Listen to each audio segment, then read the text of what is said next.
歡迎光臨軍事快訊90秒。今日繼續講委內瑞拉斬首行動。好，一個咁成功嘅一個斬首行動，一定離唔開嘅就係精密嘅計劃。咁跟住我哋講點樣精密法喎？首先出動嘅固定機包括就有 B-1B 槍騎兵，仲有 F-35、F-22同埋 F-18E 電戰機。首先一件事就係話，美國本土最近飛去委內瑞拉嘅地方嚟講1800公里，其實要飛嘅話咧，就算 F-22都要飛1個半鐘頭。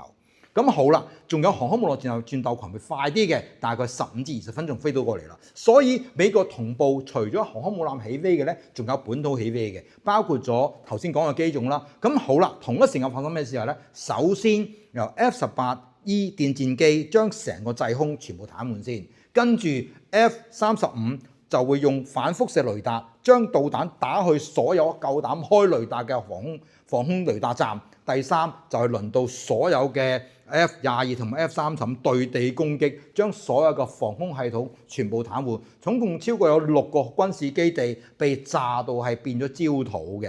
咁呢樣嘢咧，佢冇傷過任何平民，淨係打軍事目標嘅啫。好，當佢完成之後，其實未完㗎。真真正正出場嘅係直升機啦。直升部隊咧，由於天空有150架嘅戰鬥機，好嘈吵，冚咗呢個直升機嘅聲浪，所以真正功臣係